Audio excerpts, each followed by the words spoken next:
हुई मजहबी बुनियाद पर तो मेरी काफी बातें उस पर हो चुकी। उन बातों को मैं दोहराना नहीं चाहता हूँ, भाई थोड़ी सी ये गुजारिश करना चाहता हूँ कि डायरेक्टिव प्रिंसिपल में जो कॉमन सिविल कोड की बात है उसको और पर्सनल लॉ को अलग रखा जाए। जो कॉमन सिविल कोड हो सकते थे देश पे सब बन चुके हैं और सारा देश उस पर अमल करता है।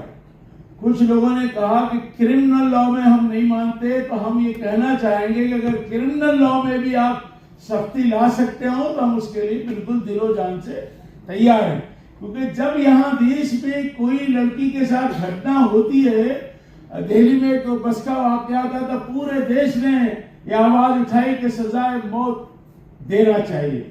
तो अगर बलात्कारी को सजाए मौत का कानून लाया जाता है जो इस्लामी लॉ में है, तो हम सब लोग उसका स्वागत करेंगे और मेरे ख्याल से किसी हद तक अमल भी हो रहा है। तो डायरेक्टिव प्रिंसिपल में और बहुत सारी बातें जिसे मैंने पहले अर्ज कर चुका हूं, उस पर भी विचार करना चाहिए।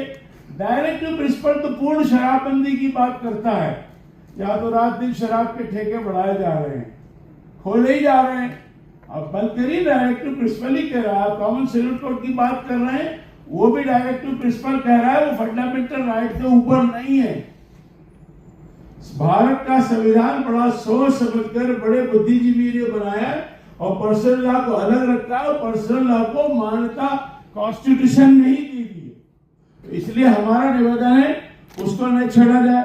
2-3 बातें और आती, जैसे शादी की उम्र की बात आती है, तो 18 साल 21 साल कर दी गई है और सब मान रहे हैं उसको, लेकिन उसमें कंट्रोवर्सी है। जब कोई छोटी बच्ची 12-13 साल की अपनी मर्जी से रिलेशन बना लेती है तो सुप्रीम कोर्ट ने उसको मान्यता दी हुई है।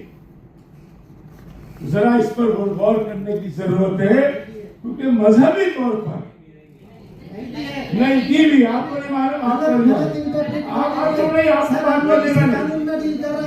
हम लोग इसी कानून में डील कर रहे हैं सुबह से शाम तक। आप सुनिए के मामला गए हैं, उसके फैसले हैं।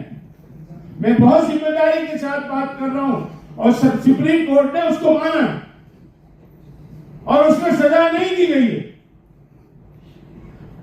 मैं राजी रजामंदी वाले रिश्ते की बात कर रहा हूं, बलात्कार वाली बात नहीं कर रहा हूं। जब 2 लड़का लड़की, अरे भाई कोर्ट में तो ये बात आ रही है, हाँ ये समझ लीजिए दोनों में बात में फर्क। लिविंग रिलेशन की बात आ रही है, साथ में ये भी आ रही है कि शादीशुदा औरत, शादीशुदा मर्द किसी अन्य से रिश्ता बनाता है या बनाती है तो उसमें प्रोविजन है, उसको इजाजत। ये कोर्ट ने फैसला दिया।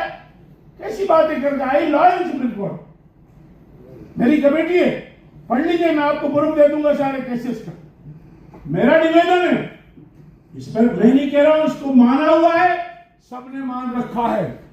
काजी साहब पिछली मीटिंग में थे, हमने माना है 18 साल, लेकिन हम ये कहना चाहते हैं कि बलागत जो होती है उसकी मासिक धर्म से शुरू होती है। यानी लड़की का जो मासिक धर्म शुरू होता है उसकी एज नहीं होती है। आजकल के जमाने में हालात बदल रहे हैं, इस पर विचार करना चाहिए। मैं ये कह रहा हूं, मैं नहीं कह रहा हूं कि आप बढ़ाइए या घटाइए, विचार करिए। ऐसे ही निकाह की बात आती, शादी की, या ये बात कही जाती है कि मुसलमान 4 बीवी 40 बच्चे, 5 बीवी 50 बच्चे। मैं पूरे मुल्क के लिए जिम्मेदारी के साथ कहता हूं कि एक केस कोई बता दे कि जिसकी 40 बीवी हो, 40 बच्चे हो, 4 बीवी और 40 बच्चे हो, एक केस बताए कोई पूरे मुल्क में। अरे भाई इंसानों का रेशो ही नहीं। मजहब कुदरती है, हालात के तहत इजाजत दी गई है। यानी अगर मर्द के हालात अलग हों, और उस भाई शादी तो बहुत से लोग करते भी नहीं। एक शादी की बात अगर करें कि एक शादी अनिवार्य की जाए तो जो शादी नहीं करेगा वो कैसे करेगा? शादी नहीं करेगा। ये कुरान कहता है कि आपको एक शादी करो, 2 तब करेगा जब वो इंसाफ कर सकेगा, जरूरत होगी। लेकिन मुल्क में तो बहुत कम रेशो। मैं हिंदू भाइयों के अंदर बहुत सारे रिश्ते बता सकता हूं जो 2 बीवियां हैं। आप लाना चाहते हैं पाबंदी, हम ये कहते हैं कि पाबंदी उसूलों की लाई जाए कि 2 बीवी अगर होगी तो वो उसूलों के साथ रखी जाएगी। आप पाबंदी लाना चाहते हैं कि दो जैसे अभी बच्चों की बात आई कि हाँ 2 बच्चे के ऊपर नौकरी की पाबंदी लगाई गई थी, लेकिन अभी खोल दी गई। हमारा निवेदन यह है, पर्सनल लॉ के मामले में लॉ कमीशन की रिपोर्ट पहले आ चुकी है, उसने इनकार किया है कि मुल्क में क्योंकि अलग अलग बरादरियों के अलग अलग मजहब के लोग आते हैं, उनकी पर्सनल जो है वो अलग है। हम बाकी सारे सिविल लॉ को मानते हैं, मानेंगे मानेंगे मानेंगे। मैं जमीयत उलमा हिंद का सेवक हूं।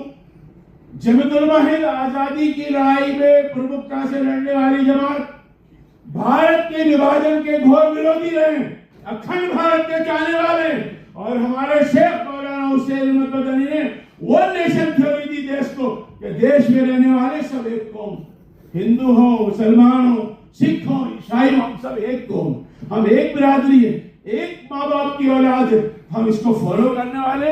हमारी 2-3 आपत्तियां हैं कि आप, एक तो मैंने जैसे पहले भी कहा था, आप कॉमन सिविल कोड पूरे देश के लिए लाने की बात अगर पर्सनल लॉ में उसमें कहीं नहीं है, डायरेक्टली प्रिंसिपल में, तो क्यों अलग अलग स्टेट में ला रहे हैं? ये मैं जानता हूं कि इख्तियार है, लेकिन आप क्यों ला रहे हैं? आप गुजरात में क्यों ला रहे हैं, उत्तराखंड में क्यों ला रहे हैं, आसाम में क्यों ला रहे हैं? आप लाइए ना प्रस्ताव पूरे देश के लिए और पूरे देश को बिठाइए, मुसलमानों को बिठाइए, सिखों को बिठाइए, ईसाइयों को बिठाइए और उनके बड़े रहनुमाओं को बिठाइए। अंग्रेज कोई कानून लाता था तो सबसे बात करता था। आप क्यों स्टेट के अलग कानून ला रहे हैं? मेरा ये निवेदन है, आप मना करिए, पूरे देश का एक कानून लाइए, मसवदे लाइए, उस पर चर्चा होगी। शुक्रिया।